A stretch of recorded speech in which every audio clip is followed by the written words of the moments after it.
Oggi vediamo il patto di Omar. Il patto di Omar è un patto molto importante perché segna quelle che saranno le basi della dottrina islamica, della legge islamica, per quanto riguarda la convivenza fra cristiani ed ebrei da un lato e musulmani dall'altra, in caso ovviamente di dominazione da parte dei musulmani. Il patto di Omar venne stipulato proprio fra il califfo Omar e il mondo cristiano. Il califfo Omar regnò dal 634 al 644. Vediamo ora quali sono i contenuti di questo testo e sappiate che è scritto in maniera un po' subdola, nel senso che è scritto come se parlassero i cristiani.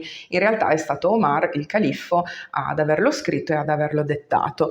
Mentre leggo, sentitevi liberi di applicare alcuni concetti di questo testo alla realtà di oggi in Occidente nel 2023 e probabilmente senza fatica noterete che qualcosa tende a coincidere. Non costruiremo nelle nostre città e nelle loro vicinanze nuovi monasteri, chiese, conventi, celle per monaci. Neppure ripareremo di giorno o di notte quegli edifici che stanno andando in rovina o che sono situati nei quartieri dei musulmani. Non costruiremo luoghi di culto più alti rispetto alla moschea più bassa della città. Non avremo case più alte delle case dei musulmani. Non metteremo la croce fuori dalle chiese. Non rifiuteremo l'ingresso dei musulmani nelle nostre chiese né di notte né di giorno. Volevo far notare una cosina. In questo momento il patto di Umar non sta parlando delle sinagoghe. Questo non perché le sinagoghe siano escluse da questa dottrina islamica, che è la dottrina che forma poi il concetto di dhimmi, il concetto di jizya, dove ci sono anche gli ebrei, ma perché in questo momento il patto di Omar nasce in una fase storica in cui i cristiani stanno fondamentalmente applicando queste leggi politiche discriminatorie nei confronti degli ebrei. In sostanza erano già i cristiani, quando nasce il patto di Omar, che stavano dicendo agli ebrei di non restaurare le sinagoghe che ad esempio stavano cadendo in rovina.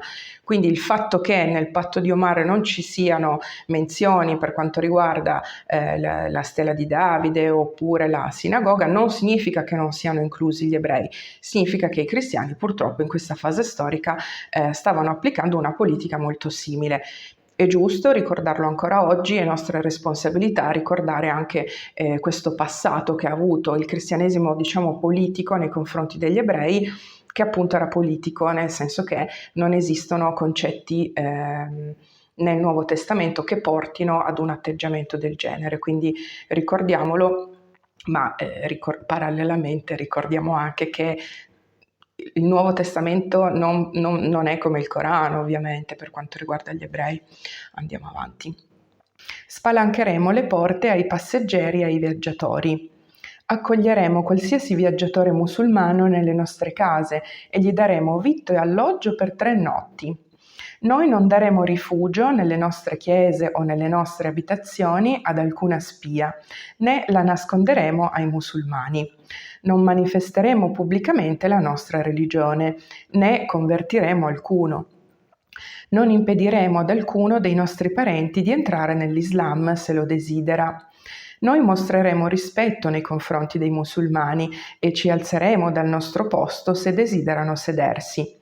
Non cercheremo di assomigliare ai musulmani negli abiti, nei cappelli, turbanti, calzari o nell'acconciatura di capelli. Non parleremo come loro e non impiegheremo i loro titoli onorifici. Non saliremo su alcuna sella e non ci cingeremo di spade, non indosseremo alcuna arma, neppure le trasporteremo sulle nostre persone. Non scolpiremo sigilli in lingua araba, non venderemo bevande fermentate, bevande alcoliche, raderemo la parte anteriore delle nostre teste, useremo il nostro modo di vestire dovunque ci troviamo, indosseremo cinture intorno alla vita. Non faremo vedere le nostre croci o i nostri libri nelle strade o nei mercati dei musulmani. Noi potremmo suonare il batacchio delle campane solo molto delicatamente. Noi non alzeremo la voce durante i servizi religiosi nelle chiese oppure in presenza di musulmani e neppure alzeremo la voce quando seguiremo il nostro morto. Non useremo luci in alcuna strada dei musulmani o nei loro mercati. Non seppelliremo il nostro morto vicino ai musulmani. Non prenderemo schiavi che siano stati assegnati ai musulmani. Non insegneremo ai nostri figli il Corano. Non manifesteremo pubblicamente le pratiche di shirk, cioè il politeismo, né inviteremo nessuno alla pratica di shirk.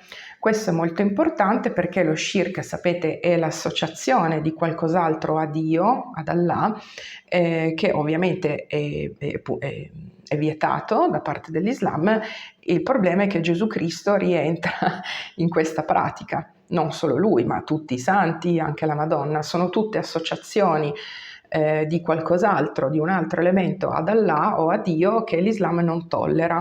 Quindi in questo caso sparisce completamente in questa fase Gesù, la Madonna, i santi, le icone, tutto quanto non solo, ma la frase né inviteremo nessuno alla pratica di shirk significa che io come cristiana non posso neanche regalare un Vangelo ad un'amica, perché nel Vangelo, secondo l'Islam, c'è lo shirk, che è il politeismo, perché conosciamo i Vangeli li conosciamo, e quindi è già sparito Gesù, la Madonna, i santi, tutto quanto, eccetera, le icone, e a questo punto spariscono anche i Vangeli.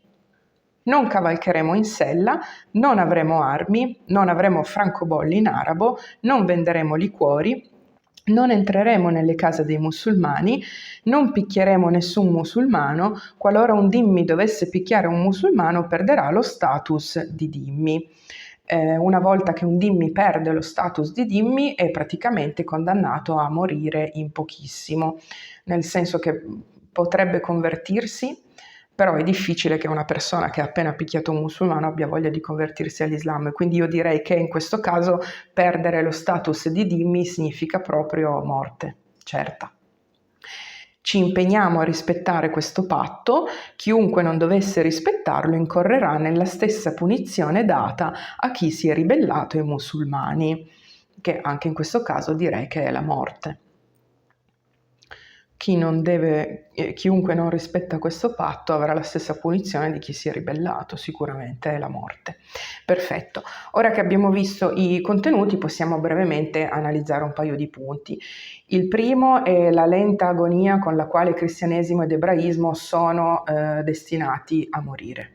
Nel senso che non vengono resi illeciti, illegali, ma semplicemente se io non posso fare una processione, non posso avere la croce, non posso parlare di Gesù Cristo in giro e così una mia ipotetica amica ebrea non può fare la stessa cosa con gli altri, o appunto con queste sinagoghe che, come dicevo prima, sono incluse in questa dottrina, semplicemente non sono menzionate, ma sono inclusi anche gli ebrei, effettivamente l'ebraismo e il cristianesimo muoiono fondamentalmente, semplicemente ci mettono tanto tempo a morire, tant'è che a questo punto una persona potrebbe anche dire: ma per quale motivo a questo punto i cristiani e gli ebrei non vengono uccisi all'istante? Perché si farebbe molto prima. In realtà i cristiani e gli ebrei non vengono uccisi perché Maometto non era un falegname di Nazareth, Maometto era un ladro, non ha mai lavorato, a parte la prima fase della sua vita quando lavorava per questa donna importante di affari, Khadija, la sua prima moglie. Questo significa che Maometto era un ladro e insieme ad altri ladri andava in giro a rubare, che erano gli altri musulmani, e fra un furto e l'altro, un saccheggio e l'altro stupravano anche le donne e ammazzavano anche chi ovviamente non voleva essere derubato o soggiogato o sottomesso all'Islam. Quindi per quale motivo i musulmani dovrebbero lavorare? Non devono lavorare, semplicemente devono dominare un territorio, ma in questo territorio qualcuno deve produrre qualcosa e quindi i cristiani e gli ebrei vengono lasciati in vita per questo motivo. Per questo motivo quindi nasce il concetto di dhimmi che già sappiamo e il concetto di jizya che anche questo già conosciamo, ovvero l'equivalente del pizzo della mafia, che non a caso nasce in Sicilia e che fu terra islamica. Occhio, perché i musulmani, quando oggi parlano del trattato del patto di Omar, ma in particolare della jizya, sostengono che la jizya sia una virtù dell'Islam, perché ad esempio non viene chiesta alle donne e ai bambini, ma viene soltanto chiesta agli uomini adulti. ovviamente non ha nessun senso, anche perché se io sono una dhimmi in uno stato islamico, io non posso uscire di casa come cristiana e neanche la mia ipotetica amica ebrea. E dall'interno delle case, non so se ci avete fatto caso, mentre ebraismo e cristianesimo pian piano stanno morendo perché non possiamo fare processioni, non possono suonare le campane, eccetera, io non posso insegnare il Corano ai miei figli, ma posso incoraggiarli a convertirsi all'Islam. Capito?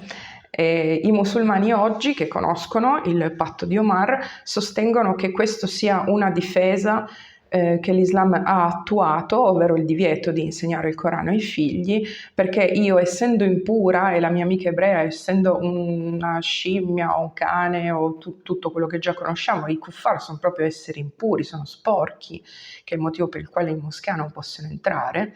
E ad esempio, una delle tante,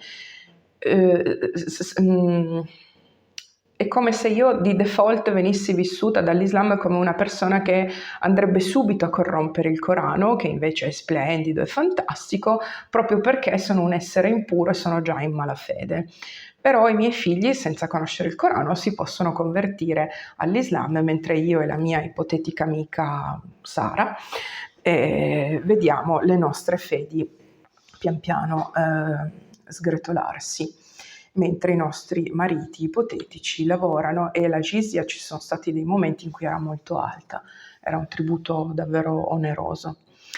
La lingua araba, volevo far notare che anche la lingua araba viene vissuta con una sorta di supremazia da parte dell'Islam e da parte di molti musulmani, perché? Perché la lingua araba è la lingua di Allah, è la lingua del Corano, dell'Islam, eccetera, tant'è che il Corano tradotto non vale niente. Non vale. Se io adesso mi convertissi all'Islam dovrei tenere in casa il Corano in arabo, e senza anche capirlo, perché come vedete non interessa molto la comprensione dei contenuti all'Islam.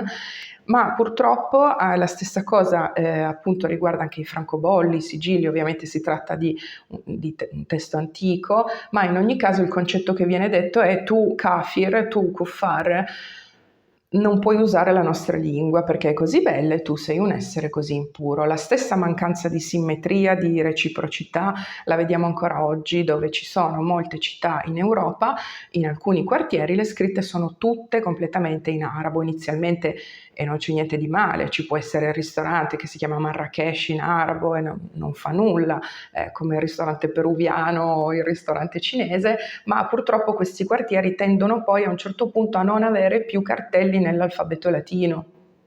Ci sono tanti quartieri in Europa, così fatevi un giro e noterete che a un certo punto sono anche cartelli che riguardano servizi al cittadino.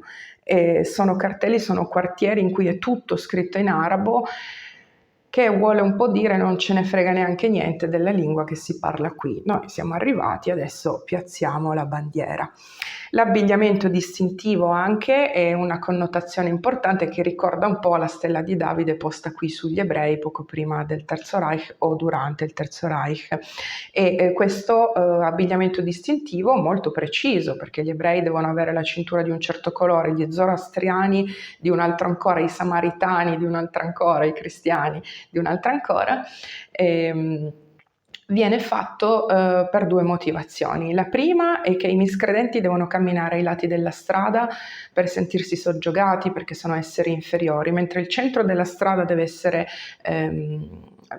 soltanto i musulmani possono camminare nella parte centrale di una strada.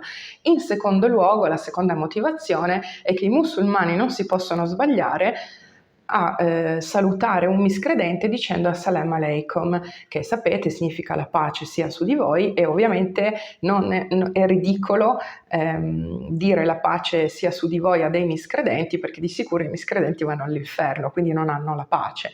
Ci sono dei musulmani che oggi salutano così anche i miscredenti, credo che alcuni lo facciano in maniera così, perché gli fa piacere salutarti così, ma purtroppo altri lo fanno proprio per prenderti in giro. E questa cosa si nota su internet anche quando muore un miscredente importante. Ad esempio, quando era morta la regina Elisabetta, erano andati avanti settimane a prendere in giro lei e a prendere in giro gli altri musulmani, magari in Inghilterra, che in maniera genuina scrivevano riposa in pace e per settimane sono andati avanti a dire che fallito devi essere tu musulmano che auguri la pace ad una kafir, ad una miscredente. E la stessa cosa la fanno anche col Buon Natale. Sono momenti sciocchi, vabbè, e già sappiamo che insomma purtroppo sono veramente noiosi, ma nei confronti degli altri musulmani. Perché hai detto buon Natale a un cristiano? Vabbè, andiamo avanti. Ricordatevi che questa è l'ideologia che poi ogni tanto si sente in dovere di fare la morale sull'Occidente, che è razzista, discrimina i musulmani, che sono una minoranza, perché l'Occidente, bla bla bla, Israele fa l'apartheid. Ok, sono sempre loro, eh. Omar è molto importante come califfo perché è stato particolarmente violento, tipo Dracula, credo che si nutrissero di sangue e a lui dobbiamo la occupazione e l'invasione di Gerusalemme. Quindi è visto con molto orgoglio da parte dei musulmani. Da questo momento in poi suppongo che Gerusalemme diventi la terza città sacra dell'Islam. Però se questo è il criterio, Parigi fra qualche tempo potrebbe essere la quarta città sacra dell'Islam, ma anche Roma o il Vaticano, perché il criterio è questo, ovvero arrivo, pianto, domino, tu vai a lavorare e tutto quello che c'è diventa mio. Ok, fine, questo era il patto di Omar, molto importante. Vi lascio nel primo commento pinnato, messo in rilievo in alto sotto questo video, l'indirizzo per trovarmi su Odysee. Odysee è un canale, è una copia esatta di YouTube, ma non ha nessun tipo di censura. Sapete che io ho ricevuto questa segnalazione dopo gli scontri in Francia e nuovamente a voce chiedo scusa alle persone che mi seguono, io non mi sono mai data come obiettivo quello di fare allarmismo di proposito o disinformazione di proposito.